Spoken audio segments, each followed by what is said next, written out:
Bonjour à toutes et à tous, je suis Dana et bienvenue sur Pyramide TV. Le temps est clément aujourd'hui sur l'ensemble du pays avec du soleil.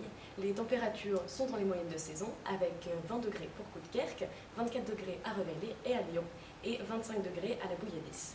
Pas de perturbations prévues pour le 26 septembre, l'équipe Pyramide y veille. Aujourd'hui, nous fêtons les bénévoles, grâce à qui ce projet peut grandir et qui s'investissent totalement depuis plusieurs années déjà. Merci à vous. Alors sans transition, je vais passer la parole à notre envoyé spécial Gilles Lordet qui va nous parler des armes explosives en zone peuplée. Gilles Lordet, merci d'être là. Donc, bonjour à tous, je vais vous parler des armes explosives en zone peuplée, qui est une nouvelle thématique auquel s'intéresse Handicap International depuis maintenant à peu près un an.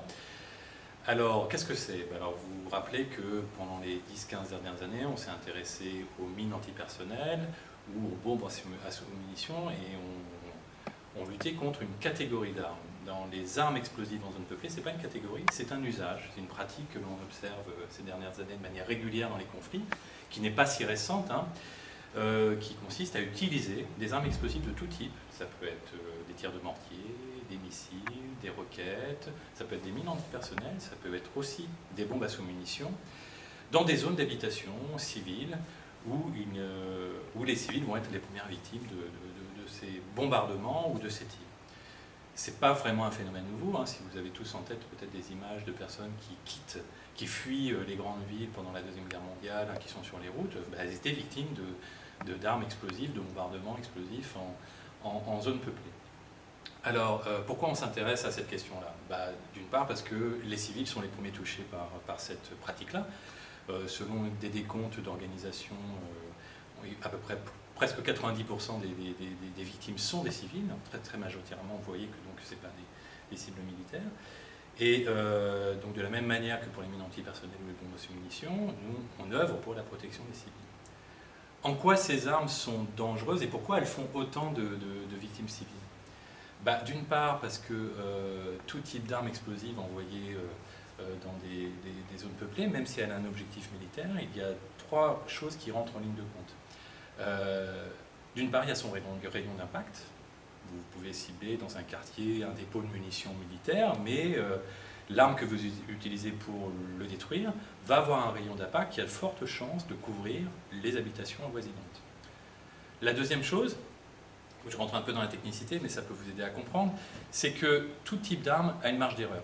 Je vais utiliser encore une arme pour détruire un stock de munitions de belligérants ennemis, et je sais que c'est presque sur la notice de cette arme-là, j'ai 20 ou 30% de chances que mon tir passe un peu à côté. Et à côté, peut-être 50 mètres, 80 mètres, là où il y a une maison, là où il y a une école, là où il y a des infrastructures civiles et où il y a des gens. Et le troisième critère, c'est qu'on utilise très rarement dans les conflits un seul tir. On utilise des salves, 4, 5, 10, voilà, parfois des dizaines, et des centaines. Donc vous multipliez les deux critères précédents. Donc c'est pour ça qu'il y a autant de victimes civiles.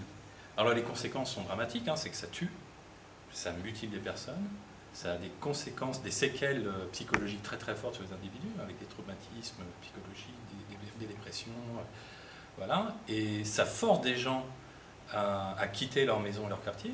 On en fait l'expérience à l'heure actuelle, puisqu'on parle de ça dans l'actualité, ce sont les migrants. On fuit la Syrie, on fuit l'Irak, on fuit l'Afghanistan, alors ça pour une autre raison, mais la Syrie, les gens fuient essentiellement parce qu'ils sont pris pour cible par la guerre. Et l'utilisation des armes explosives en Syrie est une composante très importante de la nature du conflit. Et la chose qui a des conséquences très à long terme, c'est qu'une grande partie de ces armes n'explosent pas au moment de l'impact et vont laisser des restes explosifs qu'il faut nettoyer, décontaminer, récupérer. Donc ils sont très dangereux pour les gens une fois que le combat ou un conflit est terminé.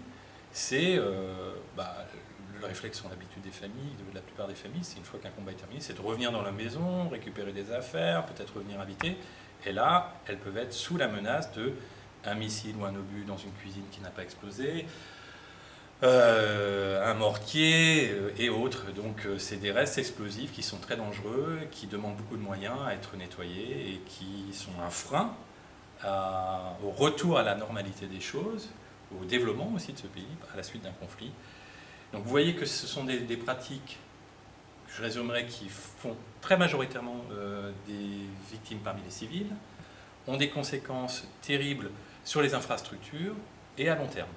C'est pour ça qu'on a décidé d'en faire une des priorités des combats du plaidoyer de l'handicap international depuis cette année.